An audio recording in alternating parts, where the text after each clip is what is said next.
That's our emblem of the Seabees branch of service we were in. It had a gun and a wrench in one hand, a hammer in the other one. I was 17. I was working in the rice field. Just signed up because my brother was already in there. A little uniform that my mother made for me and my brother. But she never dreamed we'd end up that way.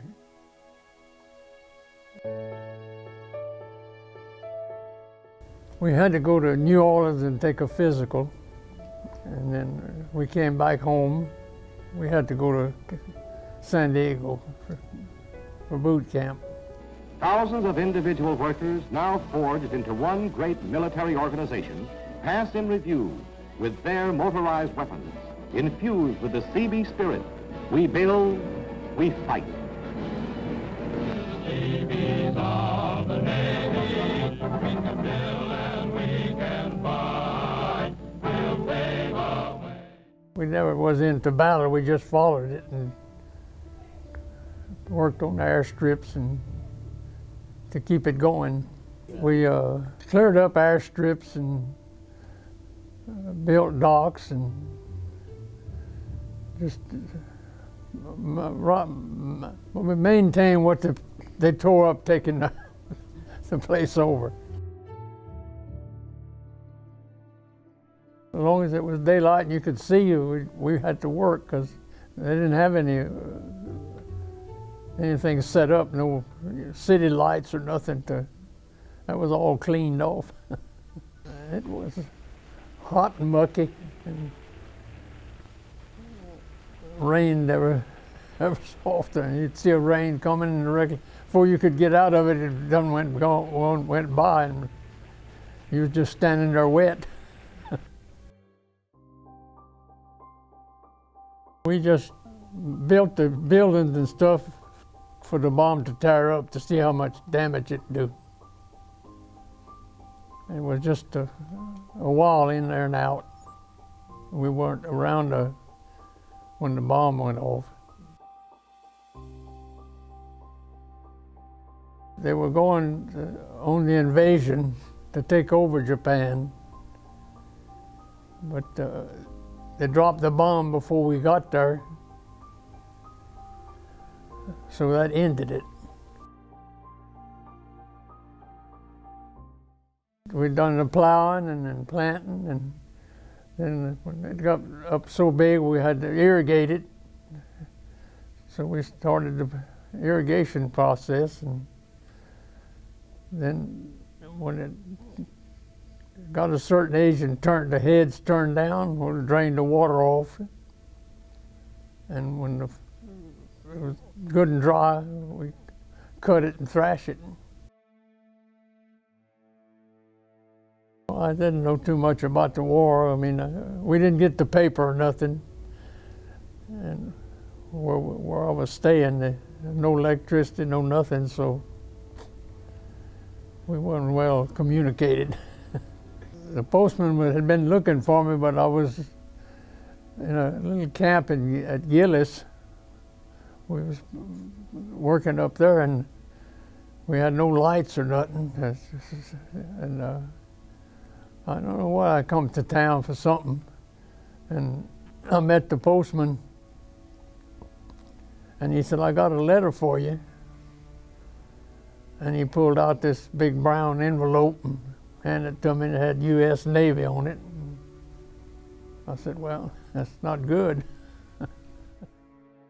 America's answer to the need for skilled craftsmen, ready to work under fire and to defend their work and themselves against enemy attack. I don't know, they gave me so many days to get to San Diego. And then from there I went out of San Francisco. I can't think of the name of that little place, but anyhow, we took combat training under the Marines out there in the desert. And then they shipped us from there right on back overseas. Well, north of Korea, we wasn't actually on the peninsula of Korea.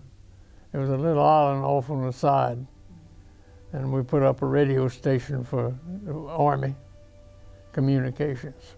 We lived in a Quonset hut, and they had what we called a chow hall. You just go get in line and eat, and then go back to work. And it was a process 3 times a day.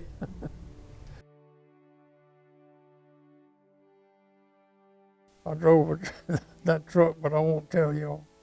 It was similar, the same, only in World War II, we was repairing what was tore up, and there we were building something for the Army. So we didn't have nothing to sweep under the rug.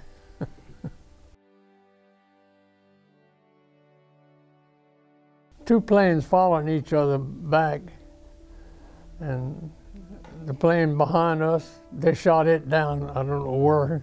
We didn't get there. But anyhow, we made it into Seattle for our discharge, and they all perished in the plane when they shot it down. And there was 25 of us, I think. That we didn't know what had happened, and it could have been us as well as them. So it's hard to tell.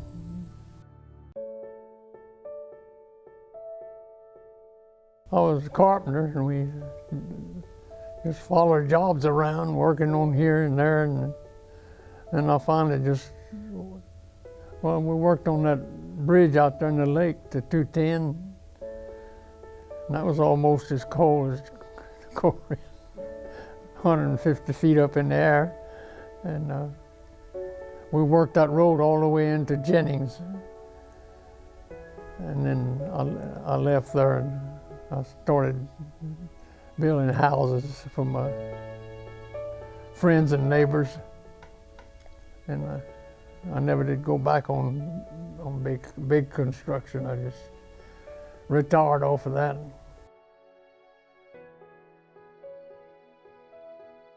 Mostly learned politeness and correction. That's cheap. It don't cost nothing. And our country's in bad shape right now. I mean, that generation that's going around and killing people and don't know who they're killing, just having something to do. That's a bad society. It needs a big change, but when it's going to change, you never know.